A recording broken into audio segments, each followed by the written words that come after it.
حدیث نبوی صلی اللہ علیہ وآلہ وسلم ہے کہ غیبت کا ایک کفارہ یہ ہے کہ دعائے مغفرت کرے اس شخص کے لیے جس کی تو نے غیبت کی ہے، تو یوں کہے کہ یا اللہ تو میری اور اس کی مغفرت فرما۔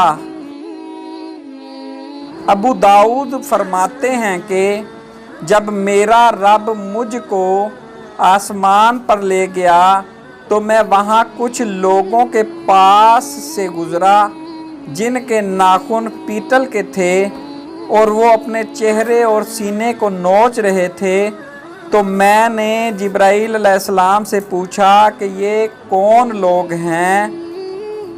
جبرائیل علیہ السلام نے کہا یہ وہ لوگ ہیں جو دنیا میں دوسروں کا گوشت کھایا کرتے تھے، یعنی غیبت کرتے تھے اور ان کی آبرو سے کھیلتے تھے۔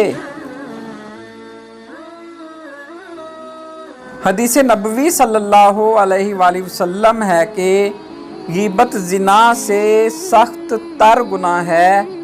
آدمی زنا کرتا ہے پھر توبہ کرتا ہے تو اللہ تعالیٰ اس کی توبہ قبول فرما لیتا ہے، لیکن غیبت کرنے والے کو معاف نہیں کرے گا جب تک وہ شخص اس کو معافی نہ دے دے جس کی اس نے غیبت کی ہے۔ مسلم شریف میں ہے کہ تمہیں معلوم ہے کہ غیبت کیا چیز ہے؟ غیبت یہ ہے کہ تو اپنے بھائی کے بارے میں ایسی بات کہے جو اسے بری لگے۔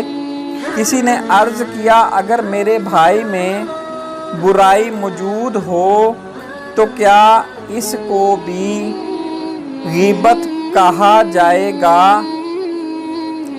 فرمایا جو کچھ تم کہتے ہو اگر اس میں موجود ہے جبھی تو غیبت ہے، اگر موجود نہ ہو تو یہ بہتان ہے۔